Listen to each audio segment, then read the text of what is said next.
Baik, assalamualaikum warahmatullahi wabarakatuh. Di sini saya akan mempresentasikan tentang video pembelajaran apa itu fasah, hulu, zihar, ila, dan li'an. Nah, di sini saya tidak sendirian, saya ditemani oleh teman saya, yakni namanya Alexandri Nasution. Dan dia nanti akan menerangkan bagian-bagian yang telah saya tanyakan kepada dia. Jadi saya akan menanyakan kepada dia apa itu fasad dan apa itu hulu. Kepada Alexandri, mohon dijawab. Terima kasih. Baik, saya akan menjawab pertanyaan dari Indra, yaitu tentang fasa. Jadi fasa ini adalah melepaskan sebuah ikatan perkawinan tidak mutlak di tangan kaum lelaki.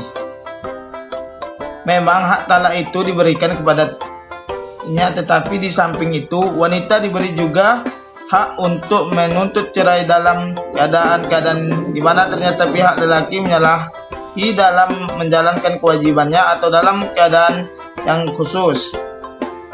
Di dalam talak ini juga ada hikmahnya. Yang pertama, melindungi hak dan kehormatan pihak yang dirugikan. 2. Menjaga keseimbangan dan keadilan. 3. Memberikan solusi atas ketidakharmonisan yang tidak dapat diselesaikan. 4. Menghindari mudarat atau kerugian yang lebih besar. 5. Memenuhi martabat dan kebebasan. Jadi Indra, fasa ini juga perlu untuk seorang istri, karena kita tidak tahu ke depannya mereka akan harmonis ke depannya apa tidak. Jadi di penjelasan fasa ini, tidak hanya lelaki yang melakukan talak, tetapi istri juga bisa melakukan talak. Begitu Indra. Baik, terima kasih kepada Alex yang telah menjelaskan tentang fasa tadi. Jadi bisa kita dengarkan tadi apa tadi penjelasan dari Alexandri Nasution tentang penjelasan fasa tadi, sangat jelas, baik sekali ya. Baik, terima kasih diucapkan kepada Alex. Selanjutnya ini pertanyaan lagi ya kepada Alex, yakni pertanyaannya apa itu hulu. Nah, banyak sekali biasanya di pernikahan itu ada talak hulu. Apa itu hulu? Coba saudara Alex bisa menjelaskan apa itu hulu? Saya akan menjawab pertanyaan dari Indra.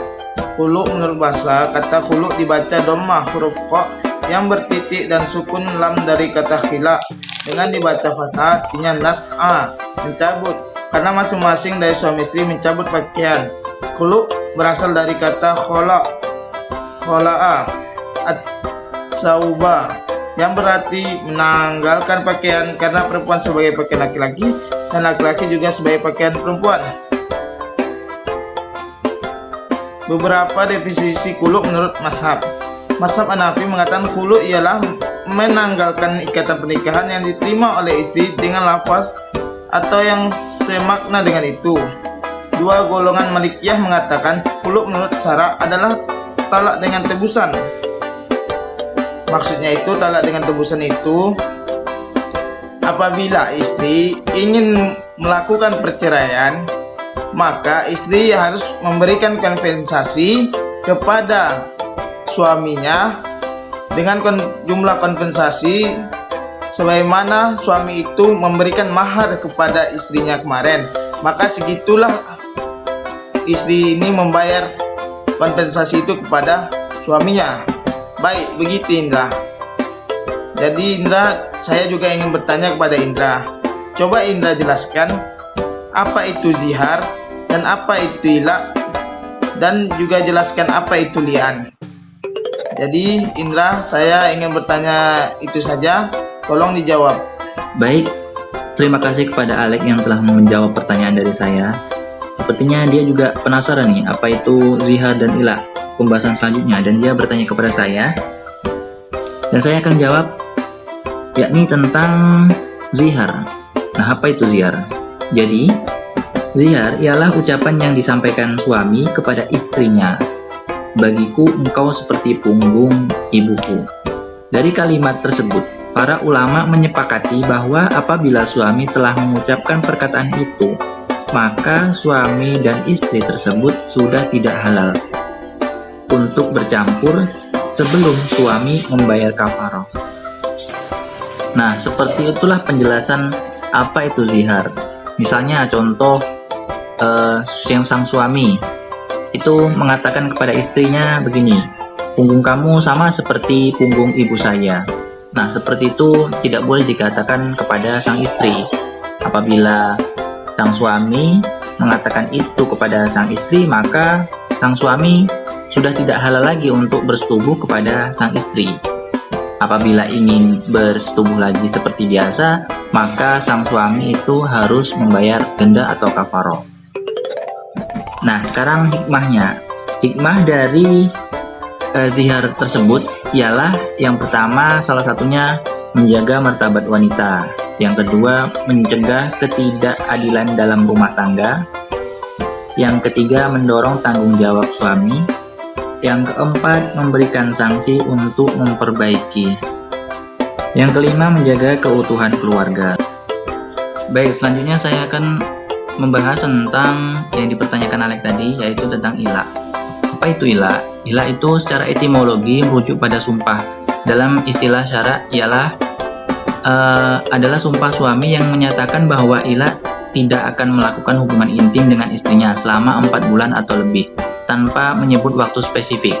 Apabila suami bersumpah dengan kalimat semisal, demi Allah aku tidak akan berhubungan intim denganmu, baik dengan tanpa penentuan waktu, itu harus menunggu minimal 4 bulan. Jika suami memutuskan untuk berhubungan intim sebelum 4 bulan terakhir, ia harus membayar kafaroh atau denda untuk ila. Namun jika sudah lewat 4 bulan dan suami masih menolak berhubungan, istri berhak mengajukan keluhan kepada hakim. Terus selanjutnya, supaya ila ini bisa terpenuhi itu ada syaratnya.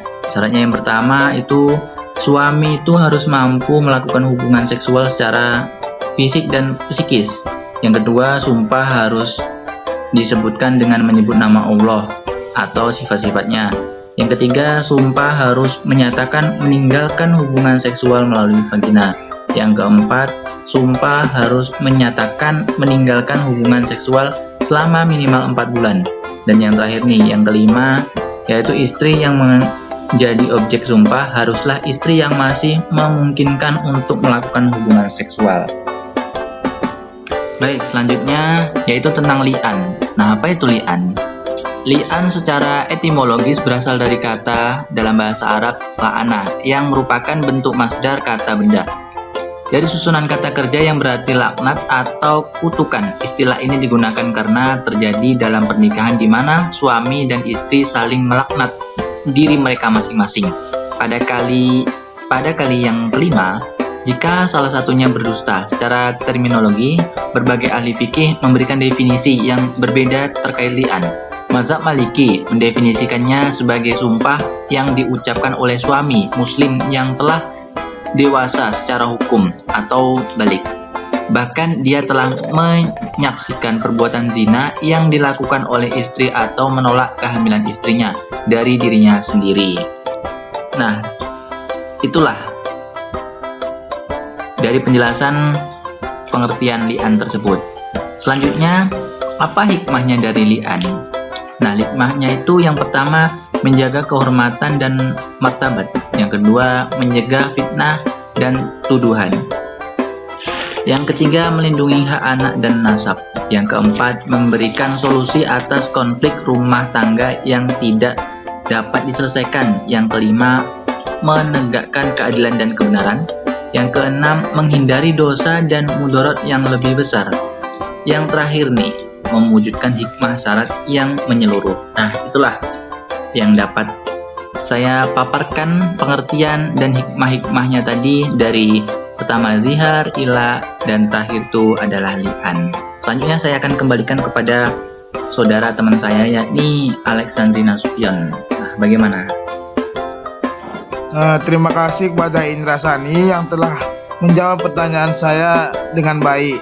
Selanjutnya saya serahkan kepada moderator. Kepada moderator saya persilahkan. Nah, baiklah, terima kasih kepada Alexandri tadi yang telah memaparkan sebagian dari penjelasan materi kita hari ini tentang apa itu fasak, apa itu huluk, apa itu lihar, ila, dan li'an.